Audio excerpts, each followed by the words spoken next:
अस्सलामुअलैकुम जी। रमजान का तीसरा अशरा शुरू हो गया है। अच्छा जी, Babar is back and Pakistan cricket team, Babar is back जैसे हमारे कोई साथ ही बैठना था। Babar is back as the captain of Pakistan cricket team. कप्तान का ऐलान बिल आखिर हो गया है।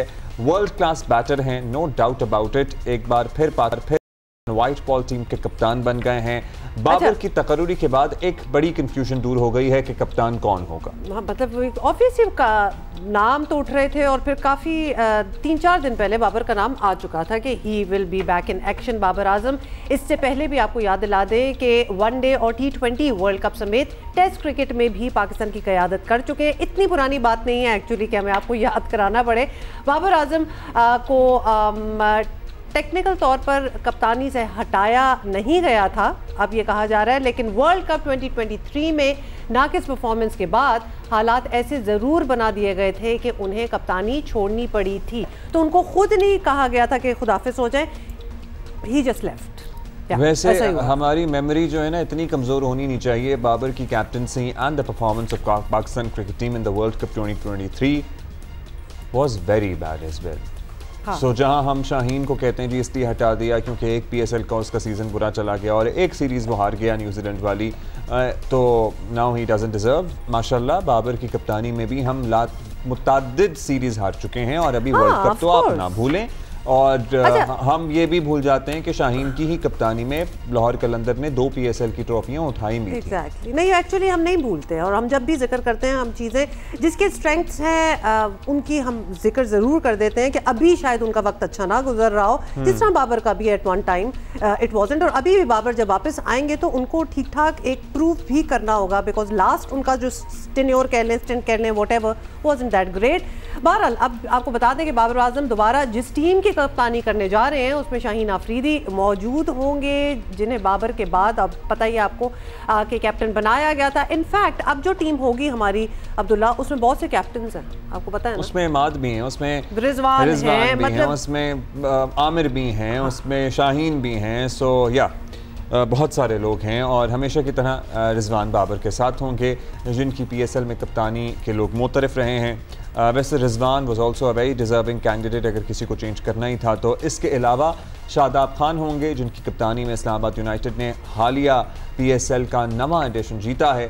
माजी में बाबर की क़यादत में शादाब खान इनके नायब की हैसियत से और बाबर की गैर मौजूदगी में वाइट बॉल टीम की क़यादत भी कर चुके हैं। इन सब के साथ इमाद वसीम भी कप्तान रहे हैं, मोहम्मद आमिर भी रहे हैं, होंगे, जिन्होंने PCB के गुज़श्ता सेटअप में नाराज़ होकर रिटायरमेंट ले ली थी, आपको याद होगा। बिल्कुल। अच्छा, दिलचस्प बात यह है कि इसमें बहुत हिस्सा इस सेटअप का था जिसमें बाबर आजम का भी किसी न किसी हद तक किरदार था। हम उस वक्त बात कर रहे हैं। बहरहाल आपको ये भी बता दें कि इम्कान है कि टीम के नए कोचेस भी गैर मुल्की होंगे, उनका भी हम जिक्र आपसे करते रहे हैं। बाबर का कप्तानी के नए दौर में पहला इम्तिहान न्यूजीलैंड के खिलाफ 18 अप्रैल से होम ग्राउंड पर होने वाली सीरीज है। That will be, अब उसके बाद पाकिस्तान टीम इंग्लैंड और आयरलैंड को दौरा करेगी, फिर जून में T20 वर्ल्ड कप खेलने अमेरिका और वेस्ट इंडीज़ जाया जाएगा। क्रिकेट माहिरीन का मानना है कि मुतअद्दिद कप्तानों, रिटायरमेंट से वापस आने वाले सीनियर्स और नए कोचेस वाले ड्रेसिंग रूम को भी चलाना है और मैदान में फतह भी हासिल करनी है। ये चैलेंजेस जानते हुए वाइट बॉल कप्तानी के लिए हाँ करने वाले बाबर आप पूरी टीम की परफॉर्मेंस के लिए अकेले जिम्मेदार होंगे। सो हम तो ठहराएंगे अब जिम्मेदार। And I don't know, maybe you can give your opinion, give your opinion कि is it like how good is it to go back to something? मतलब वो एक कहते हैं ना कि जो चीज़ छोड़ दी उसके पास दोबारा वो वाली वो बात करने कोई ज़रूरत नहीं है। ठीक है, बिल्कुल। मतलब we are talking about cricket, कौन सी कोई anyway I won't give you जिन एग्जांपल्स में ये वाली बात आपकी काम करे। सिकंदर बख्त हमारे साथ हैं, ये पूछ लेते हैं हम। या हुसैनी भी हमारे साथ हैं। बात की सिकंदर, सबसे पहले तो यही क्लियर कर ले, अब्दुल्ला का ये कहना है कि जो चीज़ एक दफा छोड़ चुके हो चाहिए क्या, एक चीज़ छोड़ दी है तो आगे चलें, हम वापस उसकी तरफ क्यों जा रहे हैं? Basically Babar Azam, why should he want to be the captain again? वैसे व्हाई वुडंट ही? सिकंदर, सबसे पहले तो मेरे सारे दोस्तों को ईस्टर मुबारक हो। बहुत से मेरे मुझसे बाहर हैं दोस्त, उन सबको ईस्टर के बहुत मुबारक हो। तो आप जो बात कर रहे हैं ना, उससे पहले क्या मैं एक वाकया सुना सकता हूँ? जी जी, ये सिकंदर आपको कौन रोक सकता है? सुनाइए। वाकया है, मैं जल्दी मैं रोजे से हूँ और मैंने यहाँ पे रखा हुआ है हल्फिया भी, मैं बयान दे दूंगा। ये यही एग्जैक्टली यही सिनेरियो किया था 30 साल पहले। ठीक है, मैं वहां पर 2 कप्तान, 2 बड़े प्लेयर, 1 बैट्समैन 1 बॉलर आपस में लड़ रहे थे कि कप्तान कौन बने। मैं ग्राउंड में था, टीम पाकिस्तान की, मैच फंसा हुआ था। मैंने अपने दोस्त एक साहब से बोला कि भाई वो तो जीत रहे हैं दूसरे वाली टीम। उन्होंने कहा देखें सिपू भाई कैसे जीतते हैं, और वाकई हम हार गए थे। मैं किसी का नाम नहीं ले सकता, इसलिए नहीं ले सकता कि मेरे पास कोई सबूत नहीं है। उन्होंने मुझसे तो ये बोला देखें आप कैसे जीतते हैं, ये बात उसने की। ये कितनी बड़ी और गलत बात है कि आपने पाकिस्तान को मैच हराया। मैं किसी का नाम नहीं लूंगा, मगर ये होता है जब आप इस तरह की डिवीजन कर देते हैं, जब इस तरह की इश्यूज खड़ी कर देते हैं। ये एक कमजोर क्रिकेट बोर्ड की निशानी होती है कि हर चीज आप, कोई पाकिस्तान से बड़ा नहीं है, कोई पाकिस्तान से बड़ा नहीं है। बाबर की परफॉर्मेंस सबको याद है कि वर्ल्ड कप में क्या थी। उन्होंने 320 रन किए थे, उनसे ज्यादा रन किए थे अब्दुल्ला शफीक ने 336, 395 रिजवान ने किए थे, और 7 लड़के ऐसे थे जिन्होंने 500 रन किए थे, 6 लड़के ऐसे थे जिन्होंने 400 रन किए थे। ये उनकी परफॉर्मेंस थी, और उसके बावजूद वो वापस आना चाहते हैं, वो उनकी मर्जी है। मगर पाकिस्तान क्रिकेट बोर्ड को ये देखना चाहिए कि इतने टर्म्स एंड कंडीशन से क्या कोई पाकिस्तान से बड़ा प्लेयर हो सकता था? क्या पाकिस्तान से कोई बड़ा है कि जो उसकी हर बात मान ली जाए? एक शख्स ने आकर यही इशू खड़े किए थे कि हर चीज मैं करूंगा, तो उसका नतीजा हम सब भुगत रहे हैं। खुदा के लिए आप एक जगह स्टेप डाउन करें, ये कोई पाकिस्तान से बड़ा नहीं है। एक दफा स्टेप डाउन तो करें, किसी न्यूट्रल को बना देते। कप्तानी बनाना था, किसी न्यूट्रल बंदे को बना देते। कौन सा उन्होंने वर्ल्ड कप जीते? हम 2 वर्ल्ड कप जो है T20 के हार चुके हैं, एशिया कप का T20 हार चुके हैं, एशिया कप का ODI हम हार चुके हैं, वर्ल्ड कप ODI हार चुके हैं। तवील फहरिस्त है बाबर की क़यादत में नाकामियों की भी। फिर हम जो है उनके आगे पीछे हाथ जोड़ रहे हैं कि आ जाओ यार। मतलब ये कि कोई लॉजिक मुझे बता, नहीं जोड़ा होगा, but what is the reason to go back to this decision? या आप हमें बता सकते हैं आपके पास क्या खबरें पहुंच रही हैं? फिर बीच में कुछ शराइत का भी सुनने में आया कि भाई कुछ मामलात पे अटकी हुई है बात, फिर वो सॉर्ट आउट हो गए इशूज और अब ऐलान हो गया है। What was happening behind the scenes? देखिए अब्दुल्ला और उमा, सबसे पहले तो आपको अस्सलाम वालेकुम, सिकंदर बक को अस्सलाम वालेकुम। बात दरअसल ये है कि जो पाकिस्तान क्रिकेट बोर्ड के सरबराह हैं सैयद मोहसिन रज़ा नकवी बैक वक्त 2 कश्तियों में मौजूद हैं, लेकिन पाकिस्तान क्रिकेट की तारीख के ताकतवर तरीन चेयरमैन है। और ये जो आपने अभी बात की कि बाबर जो है वो अपनी टर्म्स एंड कंडीशन पर आना चाहते थे, तो एक चीज तो मैं कैटेगोरिकली आपको बता दूं कि सैयद मोहसिन रज़ा नकवी साहब जिस तरह क्रिकेट बोर्ड को चला रहे हैं और जिस तरह उन्होंने अपने इख्तियारात सिलेक्शन कमेटी को दिए हैं कप्तान बनाने का, टीम बनाने का, और उन्होंने कैटेगोरिकली ये कहा है कि मैं किसी चीज में इंटरफेयर नहीं करूंगा। और अब तक जिस अंदाज में वो काम कर रहे हैं, उनकी पूरी कोशिश है कि एक सेटअप बनाया जाए, उनकी पूरी कोशिश है कि क्रिकेट बोर्ड किसी से ब्लैकमेल ना हो, उनकी पूरी कोशिश है कि खिलाड़ियों को हर तरीके से सहूलियात फराहम की जाए, उनकी पूरी कोशिश है कि खिलाड़ी और बोर्ड के दरमियान एक हार्मनी हो। जहां तक आप बाबर आजम को कप्तान बनाने की बात कर रहे हैं, तो ये एक पॉपुलर डिसीजन है, ये एक ऐसा फैसला है जिसमें लोगों को अगर मैं ये कहूं कि खुश किया गया है तो इसमें कोई दो राय नहीं है। जिस तरह अब्दुल रज़ाक जो अब सिलेक्शन कमेटी में चले गए हैं और थोड़े दिन पहले वो हमारे साथ बैठकर ये बात किया करते थे कि वहाब रियाज ने किसी को छोड़ा नहीं है, हर किसी को वो स्क्वाड में लेकर आ गए ताकि किसी का नाम बचे ही नहीं। तो बाबर आजम को कप्तान बनाया गया है। और जहां तक आप ये बात कर रहे हैं कि बाबर आजम अपनी शर्तें रख रहे थे या शाहीन आफरीदी नाराज थे, तो मोहसिन रज़ा नकवी ने बहुत कैटेगोरिकली ये सबको समझा दिया है कि भाई आपका काम पाकिस्तान के लिए खेलना है, आपका काम पाकिस्तान के लिए सर्विसेज प्रोवाइड करना है, और क्रिकेट बोर्ड आपके पीछे खड़ा हुआ है। कोई हैंकी पैंकी नहीं चलेगी, कोई ग्रुप बंदी नहीं चलेगी, और क्रिकेट बोर्ड का सरबराह इससे ज्यादा कर नहीं सकता।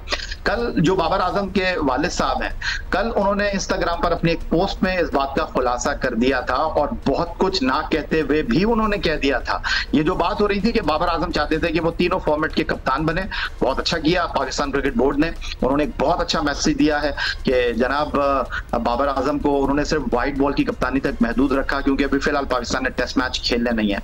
जहां तक दिलचस्प सूरत हाल अब पैदा होने जा रही है वो आगे चलकर खुलासा हो जाएगा, क्योंकि अब टीम की सिलेक्शन भी इतनी आसान होगी नहीं। लेकिन बाबर आजम जिस तरह ड्राइविंग सीट पर अकेले कुछ अरसे पहले तक कप्तानी कर रहे थे, जिसको टीम में रखना चाहते थे, जिसको नहीं रखना चाहते थे, अब ऐसा नहीं होने वाला। उसकी बुनियादी वजह यह है कि बाबर आजम इस टीम में 5वें कप्तान है, और उनसे पहले जो इस टीम में 4 कप्तान मौजूद हैं, शाहीन आफरीदी वो PSL के 2 टाइटल जीते हुए हैं, शादाब अभी रनिंग कैप्टन है, 4 फाइनल खेले हुए हैं, रिजवान वो मुल्तान सुल्तान के लिए PSL जीते हुए हैं, इमाद वसीम वो कराची किंग्स के लिए टाइटल जीते हैं। तो बाबर आजम कभी PSL नहीं जीते। अगर आप इस बुनियाद पर उनको पाकिस्तान का कप्तान बना रहे हैं कि शाहीन आफरीदी लाहौर कलंदर से हार गए, तो फिर ये आपके सामने सबसे बड़ी मिसाल है कि 5 कप्तानों में वाहिद कप्तान बाबर आजम है जो PSL नहीं जीते, लेकिन वो सबको लीड कर रहे हैं। तो कैटेगोरिकली पाकिस्तान क्रिकेट बोर्ड ने इस चीज को ड्रॉ कर दिया है लाइन को कि बाबर आजम का कप्तान जो है वो टीम की कप्तानी करना है, खिलाड़ियों का उनको सपोर्ट करने का काम है। बाकी ये जो मामले सिकंदर बख्श साहब ने बयान किए हैं, सिलेक्शन कमेटी जो कह रही है कि हम बहुत ज्यादा पावरफुल हैं, हम मशावरत जरूर करेंगे, लेकिन बाबर आजम सिंगल हैंडेडली फैसले नहीं करेंगे, तो ये एक अच्छी चीज है। और अब फैसला हो गया, हमें इसको सपोर्ट करना चाहिए। Team work at the end of the day. Yahya, Babar Azam singlehandedly फैसले करने के आदी हैं, वी ऑल नो दैट। अब वो नहीं करेंगे, let's see how it goes for him and how well it works for the team। लेकिन at the end of the day ये टीम वर्क है, अगर जेल नहीं होंगे, दोस्ती नहीं होगी, अच्छी कमराडरी नहीं होगी, परफॉर्मेंस नहीं आती। जहां अभी शाहीन को भी जाहिर है ना हो नाराज, रिजर्वेशंस, दिल में बात तो होती है, और भी आपको पता है Imad and Babar issues and what not. ये टीम आपको लगता है, सिकू आपसे जानेंगे, फिर याहिया से हम आपके सामने सवाल रखेंगे, do you think this thing can work? ये देखो, काम तो कर सकती है, उनमें बहुत फॉल्ट है। बाबर आजम में इंतहा के फॉल्ट हैं। एक तो वो अपना नंबर किसी को नहीं देते, उसके अलावा वो भूल जाते हैं कि उनके पास कोई बॉलर है, कभी इफ्तिखार को भूल जाते हैं, कभी वो आगा सलमान को भूल जाते हैं कि वो बॉलिंग भी करते हैं कि नहीं करते। वो उनकी कप्तानी का तो मुझे समझ में नहीं आता। प्लान करके जाते हैं वर्ल्ड कप के अंदर हमें 28 ओवर में मैच खत्म करना है, और जब वो उनकी बारी आती है तो उन्हें वाइस कप्तान याद भी नहीं कराता। हमें ये नहीं समझ आता, कोई लड़का उनका दोस्तियां भी तो होती हैं, याद क्यों नहीं कराते ये बातें तो हम ये नहीं सुनते। आप ये इतने बड़े हो जाते हैं कि इनका बस चले तो ये अभी डिमांड करते हैं कि मुझे सेनेट में भी बिठाया जाए, मुझे असेंबली में भी बिठाया जाए। ये इतने बड़े हो जाते हैं। ठीक है, चले सिकंदर, ये डिमांड तो कर ही सकते हैं, लेकिन अगला को डिमांड को मानना भी जरूरी है। ये रिटोरिकल क्वेश्चन है, इसका जवाब ना दें। हम कुछ दिखाना चाहते हैं आपको। जी सिकंदर, हम साथ विजुअल्स कुछ दिखा रहे हैं जिसपे हम तवज्जो लाना चाहते हैं। कैंप जो है उसमें हमें बड़े वेल जेल्ड सारे नजर आ रहे हैं। अब हम चारों बैठ के इस वक्त कोई भी बात कर सकते हैं कि क्या माहौल होगा, क्या रिएक्शंस होंगे एंड ऑल दैट, लेकिन it seems okay, they are fine. एक मिनट, मैंने पिछले प्रोग्राम में भी, याहिया के प्रोग्राम में ये बात बताई थी कि 1993 के अंदर टीम न्यूजीलैंड जा रही थी, मैं कोच था, अबू शमीम आरिफ मरहूम उनके मैनेजर थे टीम के, वसीम अकरम कप्तान थे। ग्राउंड पे पहुंचे, मैंने कहा वसीम आपके खिलाफ सारे लड़कों ने लिख कर दे दिया है कि वो आपके खिलाफ आपके अंडर कैप्टन नहीं खेलेंगे। तो वसीम अकरम ने मुझे बताया कि यार कल रात सबको मैंने खाने पे बुलाया था, सबने मेरे साथ खाना खाया है, और आज उन्होंने लिख के दे दिया। मैंने कहा लिख के दे दिया, अब जाके ऊपर पूछे। यहाँ पे कोई ये जो जल्द नजर आ रहा है ना, ये सब दिखावा है। चलें, अल्लाह करे कि दिखावा ना हो। हम याहिया से बात कर लेते हैं इसी बारे में। Yahya, do you think this can work out well this time for Pakistan team? Abdullah, देखिए सबसे बड़ा फर्क जो है ना वो सैयद मोहसिन रज़ा नकवी चेयरमैन क्रिकेट बोर्ड है, पावरफुल चेयरमैन है, और जो सबसे इंपॉर्टेंट चीज है वो अपनी चीजों में बहुत ज्यादा आपको वाज़ेह नजर आ रहे हैं। बड़ा ब्लैक एंड व्हाइट है, बिल्कुल। और उन्होंने ये कह दिया है कि भाई मुझे परफॉर्मेंस चाहिए, और टीम हारे कोई बात नहीं, मैं उसको एक्सेप्ट करूंगा, पाकिस्तानी भी उसको एक्सेप्ट करेंगे, क्योंकि हम क्रिकेट को कराची से खैबर तक प्यार करते हैं। लेकिन ग्राउंड में लगना चाहिए कि आप लड़ रहे हैं। तो ये जो सिकंदर पर बात कर रहे हैं, उनका अपना तजुर्बा है, उनका अपना मुशाहिदा है, कोई दो राय नहीं है। माजी में ऐसे वाकयात हुए जिस पर उन्होंने बात की है, लेकिन मोहसिन रज़ा नकवी ने कहा है कि भाई हर कोई अपने मामले का अकाउंटेबल होगा। तो उन्होंने बाबर आजम को, क्योंकि वक्त की आवाज थी, उन्होंने कप्तानी दी है। शाहीन आफरीदी सोच रहे थे कि वो स्टेप डाउन कर जाते हैं, उनके खैर खाओं ने उनको मशवरा दिया, भाई किस चीज की आप स्टेप डाउन करने की बात कर रहे हैं, हारिस रऊफ का केस आपके सामने है। बाबर आजम ने भी कोई ऐसी शर्त नहीं रखी, और अगर रखी भी थी तो उन्होंने सोच लिया होगा, क्योंकि हारिस रऊफ का केस आपके सामने है। सेंट्रल कॉन्ट्रैक्ट में आप उनको लेकर आए, उन्होंने कहा कि मैं नहीं जाऊंगा ऑस्ट्रेलिया, फिर उनका कॉन्ट्रैक्ट मिस किया गया, फिर उसके बाद उन्होंने गुजारिश की तो वापस ले लिया गया। तो अगर आप किसी को कप्तान बना रहे हैं तो वो कैसे मना कर सकता है? मुल्क की खिदमत से, मुल्क की जिम्मेदारी से कौन कैसे पीछे हट सकता है? और फिर शाहीन आफरीदी को उन्होंने कप्तान बोर्ड ने बनाया था, शाहीन आफरीदी को उन्होंने कहा कि भाई आप कप्तान नहीं होंगे, तो ये बोर्ड का इस्तेहकाक है। जहां तक सिलेक्शन की बात है तो मैं आपसे यही अर्ज कर रहा हूं कि पहले बाबर आजम के आगे हाथ बांध के खड़े होते थे साबिक चीफ सिलेक्टर मोहम्मद वसीम, रमीद राजा चेयरमैन क्रिकेट बोर्ड थे, लेकिन वो अपने आप को बाबर आजम के नीचे समझते थे। लेकिन यहाँ पर मोहसिन रज़ा नकवी बहुत क्लियर है बहुत सारी चीजों में, तो ये पाकिस्तान क्रिकेट के लिए अच्छी चीज होगी, क्योंकि लोग बात कर रहे थे कि किंग बाबर हैं, तो अब बाबर आजम को कप्तानी दी गई है, बाकी सब अपना काम करेंगे, और अगर कोई हैंकी पैंकी करेगा, अगर कोई ग्रुपिंग करेगा तो चेयरमैन मौजूद है ना यहाँ। अच्छा, आपकी बातों से याया एक मिनट जी सिकंदर जी याया भी इस प्रोग्राम में मौजूद थे, मैं भी मौजूद था कि जब वहाब रियाज ने आकर बोला था कि जब हमें ये टीम मिली थी तो हमसे कह दिया गया था फिटनेस की कोई बात ना करे, तो ये किसके अंडर मैं नहीं था उस प्रोग्राम में, मैं नहीं था। बोर्ड की कमजोरी थी, फिर माजी में ज्यादातर मामला जो गलत हुए वो बोर्ड की कमजोरी थी, फिर क्या? और एक और सवाल, वाई हम लोग काकुल में क्यों हैं? इसलिए कि सारे फिटनेस कराने वाले कोचेस, वो सारे एक्सपर्ट्स फेल हो गए, कोई उनकी बात नहीं सुनता था, तो जब भी तो ये काकुल गए, वरना कोई दुनिया की टीम जाती है जाके ट्रेनिंग करने के लिए? नहीं जाती।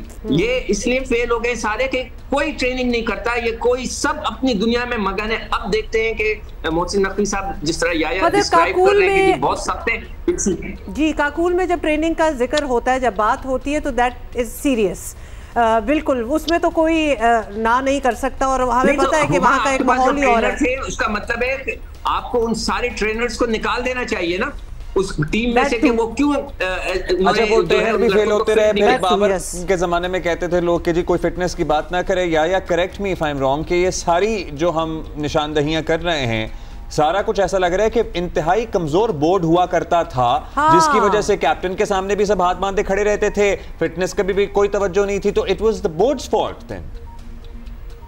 देखिए अब्दुल्ला, बात दरअसल ये है कि क्रिकेट बोर्ड के सरबराह मोहसिन रजा नकवी भी उसी प्रोसेस से बने जिससे नजम अजीज सेठी बने थे, जिससे चौधरी ज़का अशरफ बने थे, लेकिन उनके मसाइल ये थे कि उनके लिए बहुत सारे मसाइल ये थे कि वो मुस्तकबिल में होंगे या नहीं होंगे, लेकिन फुल फ्लैश चेयरमैन है मोहसिन रजा नकवी, तो वो कोशिश कर रहे हैं चीजों को ठीक करने की। सिकंदर बख्श साहब जो सवाल उठा रहे हैं, आप बाबर आजम की कप्तानी पे जो बात कर रहे हैं, ये सारी चीजें अपनी जगह मौजूद है, लेकिन आप मोहसिन रजा नकवी को थोड़ा सा वक्त दीजिए, जो वो फैसले कर रहे हैं उसको बैक कीजिए।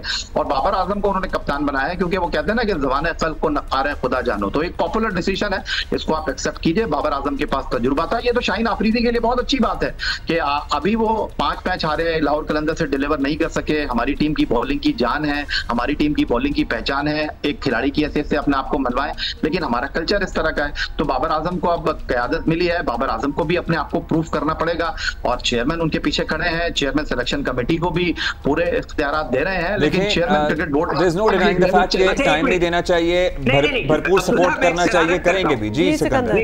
अब्दुल्ला, एक शरारत करता हूँ, ये कह रहे हैं ना ये पॉपुलर डिसीजन ले लिया गया था, एक और पॉपुलर डिसीजन है पाकिस्तान में चल रहा है, एक और पॉपुलर डिसीजन है, लोग सब जो है उसके लिए वो अपील कर रहे हैं, उसका क्या करेंगे? अच्छा मेरी बात, पॉपुलर नहीं होता। अभी हम क्रिकेट की बात कर रहे हैं, परफॉर्मेंस की बात कर रहे हैं, हमने पाकिस्तान को चलाना है, हमें पाकिस्तान की सारी चीजें देखनी पड़ती है कि हमें उसके लिए क्या क्या करना है, इसी तरह हमने क्रिकेट को देखना है। हम ये नहीं कर सकते कि एक शख्स खड़ा हो गया कि मैं बहुत बड़ा प्लेयर हूं, मैं बाबर आजम हूं, मुझे बस कप्तान बनाया जाए। लोग कह रहे हैं कि इस तरह सिकंदर वैसे इस तरह तो नहीं होगा, इस तरह तो नहीं होगा, आई एम प्रीटी श्योर। यही तो कह रहे हैं, वो पॉपुलर डिसीजन है। वो क्या बाबर आजम ने थोड़ी वो डिसीजन, बाबर आजम के लिए अगर वो पॉपुलर डिसीजन होगा तो उसमें सिर्फ बाबर आजम ही स्पीयर हेड नहीं कर रहे होंगे, the country everybody loves Babar Azam, तो और भी बड़ी एक पुश हो सकती है जी। उनके रिकॉर्ड्स बोलते हैं, कोई ऐसी भी बात नहीं है कि बाबर को बार बार आके याद दिलाना पड़ेगा कि देखो मैं कौन हूँ। सारे वर्ल्ड कप कितने हार चुके हैं, मैं ठीक है, लेकिन वर्ल्ड में सिकंदर, लेकिन माना कि हमारी हार हो गई होगी सारे टूर्नामेंट्स कह रहे हैं, लेकिन वर्ल्ड क्रिकेटर्स में इनका फिर भी टॉप 5 में नाम है। एक पॉपुलर डिसीजन है, हम उसको सपोर्ट करेंगे। जब पाकिस्तान की टीम खड़ी हो जाएगी, जब बन जाएगी, मैं पूरा सपोर्ट करूंगा, उसको 100% सपोर्ट करूंगा, मगर जो गलतियां होंगी मैं उसको बताता चला भाई। ये सारी डिस्कशन एक तरफ, लेकिन अब चूंकि फैसला हो चुका है, एक नई मैनेजमेंट है, एक नए चेयरमैन है, अब नए दोबारा कप्तान हैं, हम सबकी सपोर्ट टीम के साथ भी है, बोर्ड के साथ भी है, कप्तान के साथ भी है। Let's wait for the results, और उसके बाद जब तनकीद करेंगे तो फिर कोई वजन भी आएगा बाद में। एब्सोल्युटली, बिल्कुल। Thank you, Yaya Hossaini. Thank you, Siku, for being with us and बातें लेकिन congratulations इस सारे में, congratulations बाबर आजम, वो करना हम भूल ही गए, for becoming the captain of Pakistan team once again, and also since we are taking opinions from everybody, तो please write to us also. आप लोगों का ओपिनियन भी हम चाहते हैं कि क्योंकि वो पॉपुलर ओपिनियन की बात हो रही है, तो we want to hear from you. अच्छा जी, ये भी हो गया, अब जरा आगे चलते हैं। वज़ीर आला पंजाब मरियम नवाज शरीफ ने ईस्टर पर मसीही बिरादरी की खुशियों में शिरकत की, और 131 साल बाद ये सुनिए मरियम आबाद लाहौर का एक इलाका वहाँ के चर्च आने वाली पहली खातून पहली पंजाब की वज़ीर आला बन गई हैं। एक्चुअली खातून तो पहली वज़ीर आला हैं ही, लेकिन पंजाब की पहली वज़ीर आला हैं। 131 ईयर्स में इस चर्च में पहली दफ़ा क्वाइट अ लॉन्ग टाइम। अच्छा, आपको ये भी बता दें कि वज़ीर आला मरियम नवाज़ ने सफ्तराबाद के घरों में जाकर मसीही घरानों को ईस्टर ग्रांट चेक पेश किए। वज़ीर आला मरियम नवाज़ ने मसीही ख़वातीन को गले लगाकर मुबारकबाद दी और इस मौके पर मसीही ख़वातीन ने वज़ीर आला मरियम नवाज़ को बहुत सी दुआएं दी और आमद पर शुक्रिया भी किया। जरा सुने। मैं भी बड़ी शुक्रिया, मेहरबानी। और बहुत प्यारा घर है आपका, बड़ा सुकून है इधर माशाल्लाह। मेरी बेटी घर आई है, मैनू बड़ी उम्मीद है कि साडे मुल्क दी तरक्की जेड़ी होएगी ते महंगाई घटेगी इंशाल्लाह। आजो बच्चों। अच्छा, यानी बड़े अच्छे माहौल में सारी मुलाकातें हुई हैं। आई एम श्योर आपको पता है कि मरियम नवाज़ पहले भी जब वज़ीर आला नहीं थी और इतने जलसों में होते थे तो वो बड़ी स्टार अट्रैक्शन होती थी, तो अभी भी वो जहाँ जाती होंगी I am sure people want to meet her, to see her. And you know अभी आज के ज़माने में these things matter. Going to places, meeting people, उनके साथ वक्त गुजारना, उनके साथ तस्वीर बनवाना, उनके साथ दो बोल प्यार के बोल लेना, दीज थिंग्स मैटर। सो चाहे वो कोई सानेहा हो वहाँ आप ताज़ियत करने जाएं, चाहे कोई खुशी का मौका हो वहाँ मुबारकबाद करने देने जाएं, ये चीज़ें फ़र्क डालती हैं, आवाम तक रसाई बढ़ती है और आवाम को ये लगता है कि ये लोग एक्सेसिबल हैं। ये हमसे वो ये जो खातून जिनसे आज मरियम नवाज़ मिली हैं, ये आने वाले पता नहीं सारी उम्र ही अपने साथियों को, अपने दोस्तों को, अपने रिश्तेदारों को बताएंगे कि मरियम नवाज़ से मैं मिली थी। और आपको पता है कि ऑब्वियसली ईस्टर के लिए मरियम वहाँ गई हैं और जिस मज़हब से वो ताल्लुक़ रखती हैं, तो उनके लिए भी बहुत बड़ी चीज़ होगी कि वज़ीर आला खुद आई हैं हमसे मुबारकबाद हमें देने। अच्छा जी, देयर यू गो। साथ ही हम एक ब्रेक ले रहे हैं।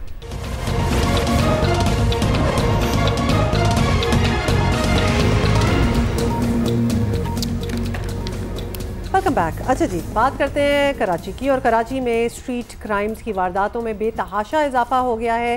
स्ट्रीट क्रिमिनल्स ने, ऐसा लग रहा है अमलन, शहर में अपनी रिट जो है वो कायम कर रखी है। कराची पुलिस मुकम्मल तौर पर कभी कभार हमें लगता है बिल्कुल ही मुकम्मल तौर पर बेबस नजर आती है। They do have some successes but few and far in between.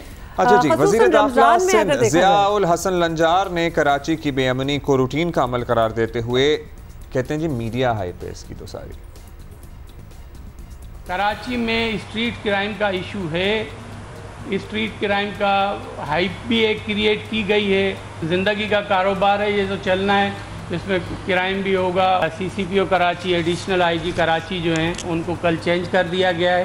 इंशाल्लाह इस चीज़ से आप मुतमईन रहें कि हम कराची में ये जो वाक़यात स्ट्रीट क्राइम के हो रहे हैं इंशाल्लाह इसको हम करब करेंगे और इनको ख़त्म करेंगे। ये SHOs तक अब बात नहीं रहेगी आगे। मैंने IG साहब को कह दिया है कि अपने ऑफिसर्स को कह दें कि जहाँ भी हाई रैंक का ऑफिसर भी कोई उसमें मुझे कोताही नज़र आएगी तो उसके खिलाफ भी हम कार्रवाई करेंगे। अच्छा जी, गुज़श्ता 3 माह में 49 शहरी जान से हाथ धो बैठे हैं। मुख्तलिफ वाक़यात में फिर डकैती, मुज़ाहमत की वारदातें अलग हैं। स्ट्रीट क्राइम आज का नहीं, बहुत पुराना मसला है। अंडरस्टैंडेबल कि कराची एक बहुत बड़ा शहर है जो वैसे ही अनमैनेजेबल सा है। 3 करोड़ की आबादी वाला शहर पता नहीं कहाँ कहाँ फैला हुआ है। पुलिस नफरी उस तरह से ट्रेन नहीं है। पुलिस वाले कहते हैं जी हमारे काफ़ी नफरी काफ़ी है, लेकिन जितनी बड़ी आबादी है क्या उस हिसाब से इंटरनेशनल स्टैंडर्ड्स के हिसाब से हमारे पास इतनी नफरी है मौजूद कि इस शहर में लोगों को सिक्योरिटी फराहम की जा सके, as a law and order maintain किया जा सके। काशिफ मुश्ताक हमारे साथ ही हमारे साथ मौजूद हैं, उनसे मालूम करते हैं। काशिफ, काफ़ी दिन से बात हो रही है, ज़ाहिर ये हो रहे हैं, रमज़ान का आखिरी अशरा है, कैश भी ज़्यादा इधर से उधर ट्रैवल कर रहा होता है। It is also wrong to say कि अमलन शहर को स्ट्रीट क्रिमिनल्स ने मफलूज बनाया हुआ है, ये भी ज़रा ज़्यादा एग्जैजरेशन होती है। लेकिन कोई हुई है पेशरफ्त पुलिस के फोरम पे कि भाई हमें कंट्रोल करना है? अब्दुल्ला, बहुत शुक्रिया। देखिए, इसमें मेरी तफसीली IG सिंध से बात हुई है। उनकी जानिब से एक बहुत अच्छा इक़दाम इसमें किया जा रहा है। वो ये किया जा रहा है कि स्पेशल इन्वेस्टिगेशन यूनिट है एक पुलिस का, उसको जो डकैती मुजामत पर कत्ल हो जाते हैं अफराद, उनके जो केसेस हैं वो जो हैं उस स्पेशल इन्वेस्टिगेशन यूनिट को दिए जाएंगे। उनके मातहत 67 ऐसे IOs हैं जो स्पेसिफिक इस काम के लिए जो है वो मुख्तस किए गए हैं कि वो सिर्फ डकैती मुजामत पर जो अफराद कत्ल हो रहे हैं उनके लिए काम करेंगे। तो ये एक अच्छी तजवीज़ इनकी जानिब से दी गई है। ये माजी में भी दी गई थी, फिर ये बीच में ये चीज़ें कम हुई, जिसकी वजह हुई स्ट्रीट क्राइम की जो वारदातें हैं वो बहुत ज़्यादा बढ़ गई थी। अब दोबारा से ये किया गया है। मेरी उनसे तफसीली बात ये भी हुई कि भाई अगर हम इन 10 दिनों को लें, चूँकि मार्केट्स में बहुत ज़्यादा रश हो जाना है अब, और इस हवाले से बहुत ज़्यादा स्ट्रीट क्राइम की वारदातें भी होंगी, तो उसके लिए क्या हमारे पास हिकमत अमली है। तो उनकी जानिब से कहा गया कि तमाम तर SHOs को, DSPs को ये अहकामात जारी कर दिए गए हैं कि वो सड़कों पर नज़र आएंगे, वो मोबिलाइज़ करते हुए दिखाई देंगे। अगर इसमें किसी भी SHOs की कोई गफलत नज़र आई तो उसे फौरी तौर पर जो है वो हटा दिया जाएगा। तो ये तमाम तर चीज़ें सामने आई हैं। लेकिन आपको ये बताएं कि पिछले 2.5 माह के अंदर 50 के करीब अफराद जो है उन्हें डकैती मुजामत पर कत्ल कर दिए गए, और जो जख्मी होने वालों की तादाद है वो 500 से ज़्यादा हो चुकी है। पकड़े गए, ये क्या, ये सक्सेस रेट बताएंगे? अच्छा, इन 50 में से हम मुकाबलों की बात करते हैं कि अगर स्ट्रीट क्रिमिनल्स के साथ मुकाबले हुए हैं तो वो कितने हुए हैं और उनमें सक्सेसफुल कितने हुए हैं। तो अब तक जो मुल्ज़मान बताए गए हैं, एक कोरंगी की ऐसी वारदात थी कि जिसके 2 मुल्ज़मान पकड़े गए हैं, फिर उसके साथ साथ साउथ जोन में ऐसी एक वारदात हुई, उसके कोई मुल्ज़मान पकड़े गए हैं, लेकिन ऐसे कोई कामयाबी हमें नज़र नहीं आई है कि पुलिस की जानिब से। ये ट्रेजेडी है, असल ट्रेजेडी ये है कि जो 50 लोग अब बेगुनाह मारे गए हैं, इनके कातिल आज भी दंदनाते फिर रहे हैं। मतलब उसमें भी हम ढूंढ रहे होते हैं, तो मुश्किल से 1-2 का ही जिक्र एक होता है क्राइम को कंट्रोल करना, एक होता है होने के बाद एक्शन लेना। वो उसमें क्या कुछ भी कामयाबी नहीं, तो यानी कंट्रोल भी नहीं है। अच्छा, मेरी जब IG साहब से बात हुई तो उनके जानिब से कहा गया कि हो सकता है कि हम, एक कॉन्सेप्ट होता है पुलिस की जानिब से कि हम हाफ फ्राई या फुल फ्राई की तरफ चले जाएं। सब जानते हैं। तो ये हाफ फ्राई और फुल फ्राई की तरफ भी पुलिस को इस चीज़ का भी अंदेशा दिया जा रहा है कि शायद अगर स्ट्रीट क्राइम कंट्रोल नहीं हुआ तो ऑन द स्पॉट ये फैसले होना शुरू हो जाएंगे। दूसरा ये कि इसमें जो जाहिर है उसको कोई भी मुहज़्ज़म माशरा उसको कवर, लीगल कवर तो उसे फराहम किया ही नहीं जा सकता, उसकी तौजी भी कोई नहीं पेश की जा सकती, बिकॉज ये इक़दामात in the long run counterproductive होते हैं। This is of no use. लेकिन जब IG सिंध से मैंने ये सवाल किया कि इन्वेस्टिगेशन हमारी क्यों कमज़ोर है, क्यों इस पर हम हर बार इसी पे बात करते हैं, हम पेट्रोलिंग पे बात करते हैं कि पेट्रोलिंग नहीं है, नफरी कम है, तो इसके लिए आपकी क्या स्ट्रेटजी है। उन्होंने कहा कि हमने अब इसके लिए यूनिट्स ही अलग कर दिए हैं, बाकायदा एक अफसर तैनात कर दिया है। वो अफसर जो है वो इन्वेस्टिगेशन के तमाम तर मामलात को देखेगा। माजी में इस चीज़ को बड़ा हाईलाइट कर रहे थे IG सिंध गुलाम नबी मेमन साहब के, हम जो डकैती के केसेस हैं या डकैती में कत्ल होने वाले जो अफराद हैं उनकी फैमिली से हम रब्ता किया जाएगा, उनको परसू किया जाएगा, उनको जो अगर अदालती कोई कार्रवाई में मुश्किलात हैं, कोई बयानात में मुश्किलात हैं, तो उनको हम आसान करेंगे। तो इस हवाले पे इस पे काम किया जा रहा है, और आज भी इस हवाले से मीटिंग हुई है। चूँकि आज संडे है, लेकिन IG सिंध की जानिब से एक मीटिंग तलब की गई थी, उसमें तमाम तर DIGs SSPs को बुलाया गया था, और उसमें ये सारी चीज़ें सामने रख दी गई हैं, और ये कह दिया गया है कि अब स्ट्रीट क्राइम की वारदातों के खिलाफ फुल एक्शन लेने की ज़रूरत है। तमाम तर नफरी जो है वो सड़कों पर नज़र आएगी, और वो इस पर फुल जी हम नज़र तो रखेंगे। ये सिर्फ कह देने से मामला हल नहीं होते, ये कह देना कि हम बर्दाश्त नहीं करेंगे, ठीक है जी, ये वाकयात का ये जो जुमले होते हैं ना, हमने बहुत सुने हुए हैं। और एक और जुमला हमने बहुत सुना हुआ है कि सारी नफरी जो है अब सड़कों पर नजर आएगी, तो ये भी हमने पहले सुना हुआ है। और इससे भी कोई, आई एम सॉरी टू से, लेकिन लगता नहीं है कि कुछ बदलेगा, बिकॉज इससे लगता है मकसद ये है कि एटलीस्ट हम नजर जरूर आए कि हम कुछ कर रहे हैं, बेशक इन दी एंड हम लोगों को पकड़े। चलें, उम्मीद करते हैं कि वाकई इस दफा जो बर्दाश्त ना करने वाली लाइन है दोबारा इस्तेमाल की गई है। बिल्कुल स्ट्रीट क्राइम एक और चीज काशिफ से पूछिए। काशिफ, एक वीडियो बड़ी वायरल हो रही थी जिसमें असला जो है वो चलाया जा रहा था और बड़े इन्फ्लुएंशियल लोगों की, उसका क्या हुआ जरा? वो DIG का लड़का था, क्या पहले मैं आपको करेक्ट कर दूं, एक नहीं है, वो बेतहाशा वीडियोस जी जी बिल्कुल। अच्छा, उसमें जो वीडियोस हैं वो उसमें डिस्ट्रिक्ट ईस्ट की वीडियोस भी नजर आ रही हैं, डिस्ट्रिक्ट साउथ की भी हैं, सड़कों की हैं, गली के अंदर है, छत पर है। जी, बेटा किसका है? वो बेटा है DIG ईस्ट, जो इस वक्त ईस्ट के DIG हैं, उनका बेटा है असफर मैसर साहब का। अभी भी हैं वो अभी भी हैं। अच्छा, उनके खिलाफ जब हमने ये स्टोरी की या फिर ये वीडियोस मंजर आम पर आई तो IG सिंध की जानिब से नोटिस लिया गया। नोटिस लेने के बाद एडिशनल IG कराची को ये कहा गया कि आप इस पर इंक्वायरी करें। उन्होंने ये इंक्वायरी जो है आगे 2 DIGs को दे दी। तो वो DIG के खिलाफ कैसे इंक्वायरी करेगा? एक तो सबसे बड़ा सवाल, बिल्कुल आपने ठीक कहा कि DIG के खिलाफ इंक्वायरी कैसे करेगा। साथ साथ हम आपको बताएं कि उनमें से एक DIG जो DIG वेस्ट हैं, इरफान बलोच, उनसे हमारी बात हुई। उनकी जानिब से हमें ये कहा गया कि मुझे ये इंक्वायरी लेटर मिल गया है और इस पर मैं इंक्वायरी कर रहा हूँ, जबकि IG सिंध की जानिब से 2 दिन के अंदर इसकी इंक्वायरी मुकम्मल करनी थी।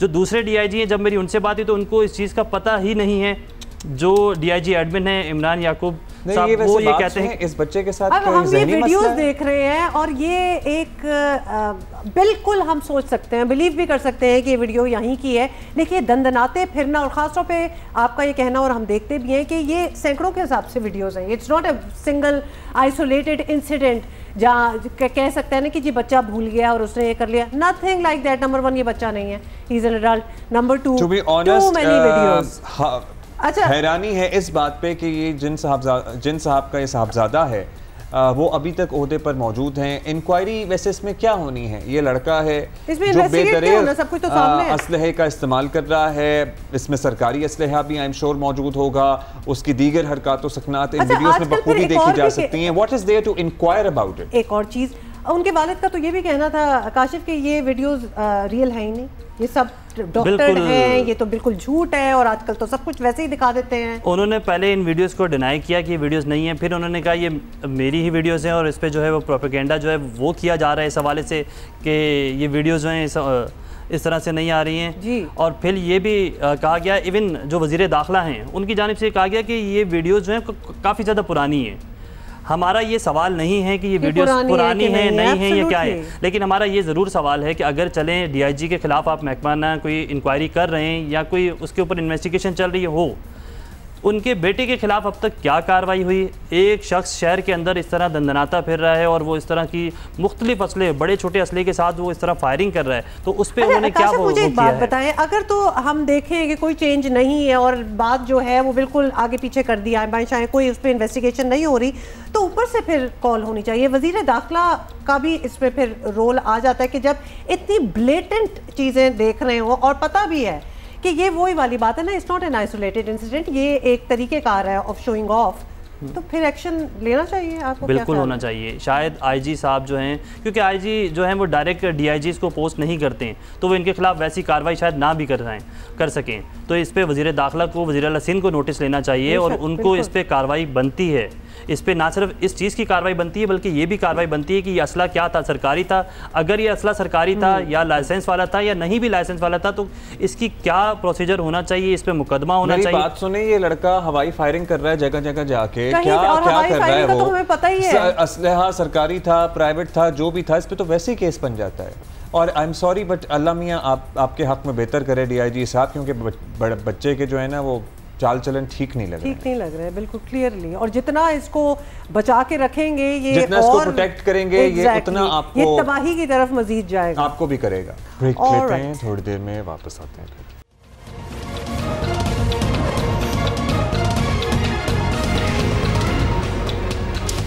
अच्छा, आपको बताएं कि टीचिंग लाइसेंस सिस्टम आ गया है। सूबे भर के सरकारी और निजी स्कूलों के 650 B.Ed, M.Ed असातिज़ा इम्तिहान पास करके लाइसेंस हासिल करने में कामयाब हो गए हैं और सिंध हुकूमत ने ज़िंदगी ट्रस्ट के साथ मिलकर टीचिंग लाइसेंस पॉलिसी 2023 बनाई थी, जिसके तहत मुस्तकिल सरकारी नौकरी के लिए टीचर्स को सिर्फ डिग्री नहीं, एक टेस्ट भी पास करना होगा। इस बार इस टेस्ट में आपको बता दें 4000 उम्मीदवार मैदान में थे, जिनमें से 17% कामयाबी हासिल कर सके हैं। 4000 में से 17%। असातिज़ा के क्वालिटी चेक का एक ऐसा निज़ाम खुश आइन तो है, लेकिन इस टेस्ट में ये सामने आना कि असातिज़ा की अक्सरियत तयशुदा मयार पर पूरा नहीं उतरती, ये ऑब्वियस ही परेशानी की बात है। Hopefully this would gradually improve, but at least a system has come into place. Yes, that is very true. और लेट्स सी कि वो आगे क्या फ्रूट्स देता है। वज़ीर तालीम सिंध सरदार मोहम्मद शाह हमारे साथ मौजूद हैं, उनसे बात करते हैं। सरदार साहब, सिंध टीचिंग लाइसेंस के इम्तहानात में 4000 उम्मीदवार थे, सब एजुकेशन में डिग्री याफ्ता तजर्बाकार असातिज़ा थे, पास होने वाले सिर्फ 17% हैं। This is worrisome. मैं समझता हूँ कि ये जो नताइज हैं लाइसेंस टेस्ट के, ये बड़े सवाल उठाते हैं हमारे हायर एजुकेशन पे। और मैंने जब ये रिज़ल्ट देखा तो मुझे अंदाज़ा हुआ कि हमारे यहाँ जो यूनिवर्सिटीज़ में बैचलर्स इन एजुकेशन और मास्टर्स इन एजुकेशन के जो प्रोग्राम चल रहे हैं उसमें क्वालिटी का मयार क्या है, इसी को हमने जहन में रखते हुए, जैसे पहले का मयार था और टीचर हमारे पास B.Ed और M.Ed की डिग्रियाँ लेके घूम रहे थे और उनको पेडागोजिकली किसी चीज़ का पता नहीं था, इसी चीज़ को ध्यान में रखते हुए हमने पब्लिक प्राइवेट पार्टनरशिप में एक नए टीचर्स एजुकेशन के दौर का आगाज़ किया, जो दूरबीन के साथ हमने जो हुसैनाबाद वाला सेंटर था वो पब्लिक प्राइवेट पार्टनरशिप में उनके हवाले किया, जहाँ इंटरनेशनल यूनिवर्सिटीज़ इन्वॉल्व हुई, फिनलैंड गवर्नमेंट इन्वॉल्व हुई, ऑक्सफोर्ड यूनिवर्सिटी इन्वॉल्व हुई।